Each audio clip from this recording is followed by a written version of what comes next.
No vídeo de hoje, galera, nós vamos dar início a uma série no canal. Nós vamos falar sobre o Sermão do Monte. Então, fica até o final do vídeo se você quer saber o que é o Sermão do Monte, pra quem foi o Sermão do Monte, como entender o Sermão do Monte. Então, o vídeo tá muito top, mano. Fica até o final que você vai gostar demais. Então, vamos lá pro vídeo. Valeu! Bom, galera, basicamente nós vamos estar iniciando uma série aqui pra falar sobre o Sermão do Monte. Eu não sei se eu já falei aqui, mas o Sermão do Monte é um dos meus versículos, dos meus capítulos, das minhas partes mais preferidas assim, do Evangelho, da Bíblia em si. Eu gosto muito do Sermão do Monte e eu queria gravar essa série pra falar do Sermão do Monte porque é uma coisa muito top, que me toca muito. Eu sei que vai tocar em vocês, edificar vocês. E então, se você já gostou da ideia do vídeo, já vai deixando seu like aí e vamos lá pro vídeo. Antes de tudo, né, então vamos abrir nossas Bíblias aqui em Mateus capítulo 5, versículo 1. Vamos ler aqui então. Vendo as multidões, Jesus subiu ao monte e se assentou. Seus discípulos aproximaram-se dele, e ele começou a ensiná-los dizendo: Bem-aventurados os pobres em espírito, pois deles é o reino dos céus. Bem-aventurados os que choram, pois serão consolados. Bem-aventurados os humildes, pois eles receberão a terra por herança. Bem-aventurados os que têm fome e sede de justiça, pois serão satisfeitos. Bem-aventurados os misericordiosos, pois obterão misericórdia. Bem-aventurados os puros de coração, pois verão a Deus. Bem-aventurados os pacificadores, pois serão chamados filhos de Deus. Bem-aventurados os perseguidos por causa da justiça, pois deles é o reino dos céus.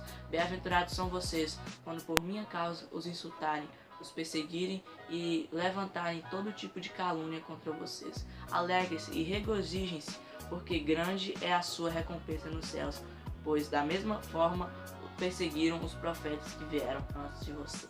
Eu vou ler só até essa parte. Hoje nós vamos tratar, nem dessa parte toda, mas eu queria ler essa primeira parte. Mas hoje nós vamos começar a iniciar a estudar cada parte do Sermão do Monte. E hoje eu queria estudar com vocês a primeira fala aqui, né? A primeira bem-aventurança de Jesus aqui, né?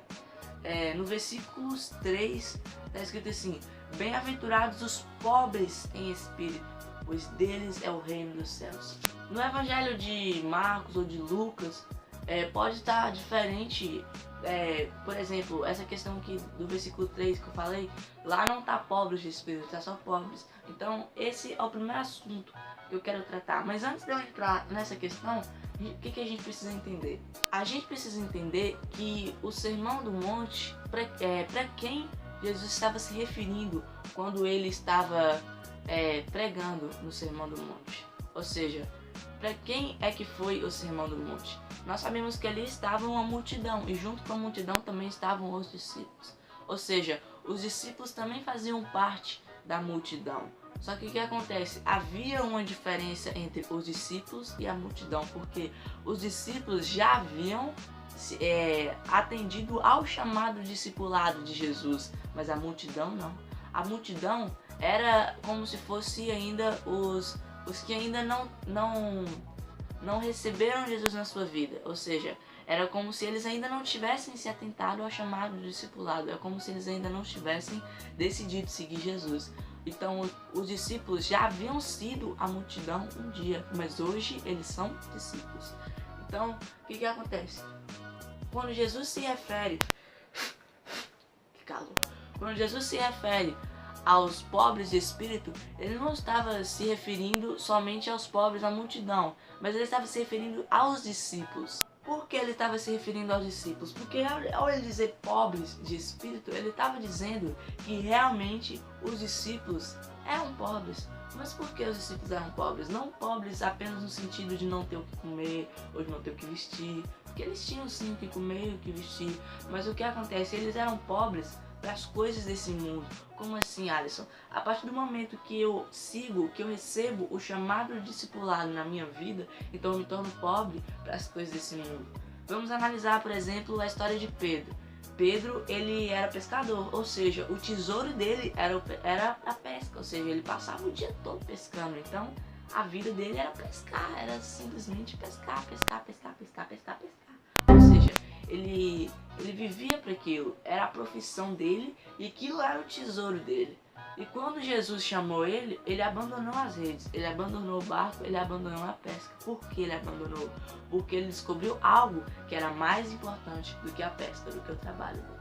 Lembrando que eu não estou falando para você deixar de trabalhar ou coisa do tipo, não. Pedro abandonou as redes, Pedro abandonou o trabalho dele, porque o trabalho dele estava se tornando o tesouro dele. Ou seja, ele já não estava mais vivendo para Deus, para Jesus, mas ele estava vivendo para o trabalho dele. Não é errado você trabalhar, como também não é errado você ter dinheiro. O errado é isso se tornar a razão da sua vida. Então é como se, por exemplo, outro exemplo, o exemplo de Levi ou Mateus. Mateus, ele era cobrador de impostos, ou seja, essa profissão já estava se tornando o tesouro da vida dele. Ele não vivia mais para as coisas de Deus, mas ele vivia para cobrar impostos, ele vivia para cobrar impostos, para ser rico, para cobrar um dinheiro a mais, né, para ganhar um dinheiro assim por baixo. Ou seja, ele não vivia para Deus ou para as coisas de Deus, mas aquilo ali, aquela processando. Lembra da palavra que eu esqueci. Ele vivia para a profissão dele, ou seja, ele vivia para aquilo ali, ele não mais vivia para Jesus, ele vivia para cobrar impostos, para gastar o dinheiro dele com prostituição, com bebida, com vinho e com todas essas coisas, ou seja, ele vivia para aquilo era a razão do viver dele. E no momento em que todos os discípulos deixam isso e seguem ao chamado discipulado, porque o discipulado não existe você viver um discipulado sem renúncia. Jesus teve que renunciar ao trono dele, descer aqui e morrer no nosso lugar, porque nós também não podemos renunciar às nossas coisas para nos tornar discípulos dele. Ou seja, não existe discipulado sem renúncia. Então cada um deles teve que renunciar a alguma coisa, seja coisas mínimas, mas tiveram que renunciar. Por exemplo, Levi deixou de ser cobrador de impostos, ou seja, ele deixou de ser rico, porque antes ele era bem rico. Ele deixou de cobrar de impostos, aliás, cobrar um dinheiro ali por baixo do que ele devia cobrar, ou seja, ele deixou de gastar o dinheiro dele com coisas vãs, ou seja, ele abriu mão, ou seja, ele renunciou a algum... Eu tô falando ou seja demais, ou seja, tem que parar de falar ou seja, fala o seja certo. Ou seja não, ele deixou, abriu mão do passado dele, das coisas antigas, para viver uma nova coisa, ou seja, ele se tornou pobre para o mundo. Não é que ele começou a passar fome, começou a andar sem roupa, sem não sei o que, não. Ele se tornou pobre porque agora o mundo não era a única... Ele se tornou pobre porque agora o mundo já não era a prioridade na vida dela. Nossa! Ele se tornou pobre porque agora o mundo já não era a prioridade na vida dele, mas a prioridade para ele era Jesus. Ou seja, ele se tornou rico para com Cristo e pobre para com as coisas desse mundo. Ou seja, ele não vivia mais para as coisas desse mundo, mas vivia para Cristo. Como nós podemos trazer isso para a nossa vida? Muitas das vezes a gente quer ser discípulo de Jesus, mas não quer renunciar aos tesouros dessa terra, porque como Jesus disse, aonde está o teu tesouro, ali também está o teu coração. Então se o meu tesouro está nas coisas desse mundo, está no meu trabalho, está nas bebedeiras, nas farras, baladas, então o que acontece? O meu coração também está ali. Ou seja, eu não sou discípulo porque eu não abri mão. Não existe discipulado sem renúncia. Para que haja um discipulado é necessário abrir renúncia. E para que haja um discipulado de Jesus em nós, é necessário que haja uma renúncia na nossa vida. Que possamos renunciar aos tesouros que essa terra nos oferece e acreditar e querer os tesouros do céu sobre a nossa vida. Ou seja, para que a gente viva o discipulado intenso de Jesus na nossa vida, é necessário que Ele seja o nosso tesouro, que as coisas do céu, que as coisas do Senhor sejam o nosso tesouro. A partir do momento que eu escolho colocar as coisas dessa terra como tesouro da minha vida, então eu já não vivo um discipulado intenso com Cristo, mas eu vivo... Nossa, tá me calor demais, hein? Eu vivo as coisas dessa terra. Então, para que eu viva o discipulado intenso com Cristo, é necessário que eu abra mão Cristo não quer que a gente seja pobre, que a gente passe fome. Quando ele estava dizendo bem-aventurados os pobres de espírito, ele estava dizendo bem-aventurados vocês que deixaram pai e mãe para me seguir. Bem-aventurados vocês que abriram mão do pecado. Bem-aventurados vocês que se tornaram pobres para as coisas desse mundo, rico para as coisas dos céus. Pois vocês que se tornaram pobres para as coisas desse mundo serão ricos lá no céu, quando Jesus voltar e levar vocês para a eternidade.